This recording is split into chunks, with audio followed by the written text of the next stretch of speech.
Hi, I'm Joy Mir from the College of Science. So for question number 1, why did you choose CWATS as your NSTP component? So I chose CWATS as my NSTP component because I feel like it will give me a one-of-a-kind experience that I will cherish throughout my life. And it will give me a glimpse or rather an experience kung ano talagang mundo outside the four walls of the classroom. For me, it will give me it will bring joy. It will bring joy in my life by helping others in my own little way na makikita ko silang masaya through my own little small efforts. And mas more hands-on and adventurous sa mga pinapagawa sa CWATS. So, for question number 2 is, describe a person you've encountered in the community who made you a strong impression on you, positive man or negative. Positive or negative? Well, actually, di lang siya person, kundi yung mga bata na tinuruan namin sa Bataan. It gave me a strong impression dahil kahit bata pa sila ay marunong na silang dumiskarte sa buhay at kahit hindi man parang hindi man sila ganun madami pa rin silang pagkukulang sa kanilang buhay ay masaya pa rin sila. So, has the experience affected your worldview? How? So, throughout my experience in NSTP, parang nag-iba yung tingin ko sa mundo.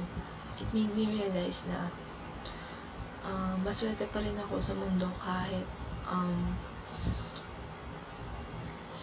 maswerte pa rin ako sa mundo at dapat ay maging thankful ako sa lahat ng mga blessings na binibigay sa akin ng Diyos kasi yun nga, kahit may ibang tao na mas nakakalamang sa'yo at mas mayaman, dapat ay makontento na lang tayo.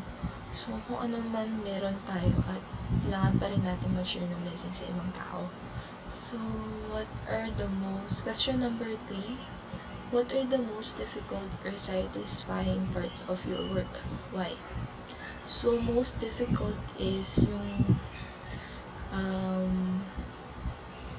construction kasi more on labor, as in kailangan workout talaga. Nakakapagod kasi mainit yung araw. Hindi ko naman alam na ganun pala kabigat yung cement, yung hollow blocks. Ganun pala kahirap magpala, ganun pala kahirap magmix ng semento para idikit dun sa hollow blocks. So, yun. And at the end of the day, the most satisfying parts, syempre at the end of the day, pagkatapos nun, sobrang satisfied ka na sa mga ginawa mo kasi alam mo na nakatulong ka at in your own little way at alam mo na, realize mo pala na kayang-kaya mo pala yung mga ganung bagay kahit akala mo noong hindi mo pa nagagawa ay hindi mo kaya. So question number 5. How are your values expressed through your community work? So, community work entails a lot of patience and pagsisipag or yun. So, para sa akin, ginawa ko na lang lahat para matapos. Hindi na lang ako nagreklamo, hindi ko na sinabi na mainit or hindi ko na lang, basta inisip ko na lang na alam ko na makakatulong ako doon sa mga ginagawa ko at alam ko naman na may mapupuntahan lahat ng to. Yeah. So, question number 6.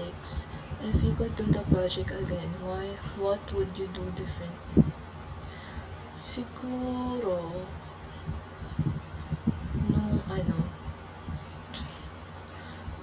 yung dun sa Bataan yung nagturo kami, tapos nagpakain. Siguro more on, dapat may program talaga, as in, may party, mga bata, games, ganun, para mas lalo nilang ma-appreciate at maging masaya sila sa mga activities na nakalaan para sa kanila. And siguro yung construction, okay lang naman siya. more on siguro time para and more on manpower kasi parang nakulangan kami nung time na yun. Yun. Question number 6, if you could do the project. Question number 7, what is the most important thing that you have learned and realized about your fieldworks? Important things, kamo. So, important things na na-realize ko at natutunan during fieldwork is natin nga, dapat maswerte ako dahil kahit paano ay binayaan ako ng Diyos ng madaming grasya na sa buhay at kailangan ko to i-share pa to para dumoble at mag-multiply. Pangalawa, dapat huwag masyadong magreklamo kasi sila nga yung mga under hindi nagre-reklamo sa buhay nila, paano ba kaya tayo, diba? Number 3, yung mga kabataan talaga ay importante upang sa pag-unlad ng ating bayan. I mean, kung nga kabataan lang kami pero meron kaming boses sa ating bayan at kami ay may malaki din kaming parte sa pagbabago at pag-unlad nito. And na-realize ko na kahit malayo yung lugar talaga na pinupuntahan namin at kahit hindi kulang man sila, kapos palad man sila sa mga basic necessities, na-realize ko na masaya pa rin sila at positive sila na alam mo yun, kahit sila ay nagtutulungan para umunlad ang kanilang kabuhayan, ganun, nagsisipag talaga sila at nagsasyuta. Yun lang. Then, complete the phase after NSTP. After NSTP siguro,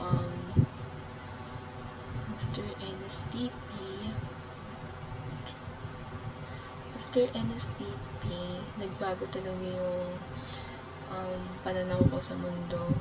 Mas lalo akong naging grateful, naging thankful, and mas na-appreciate ko na lahat ng mga bagay na binibigay sa akin sa mga magulang ko ng Diyos. And natuto ko ng value ng pagbibigay and value ng be of service to other people. Yan. Kasi na-realize ko na akala ko wala akong magagawa, pero yun nga, napasaya ko yung mga bata, natulungan ko yung mga tao sa school na yun na gumawa ng pader, tapos natulungan ko yung kalikasan na may planting, and natulungan ko yung pagtakbo in saving the Pasig River. So, yan. Thank you, NSTP, for giving me a wonderful experience of a lifetime.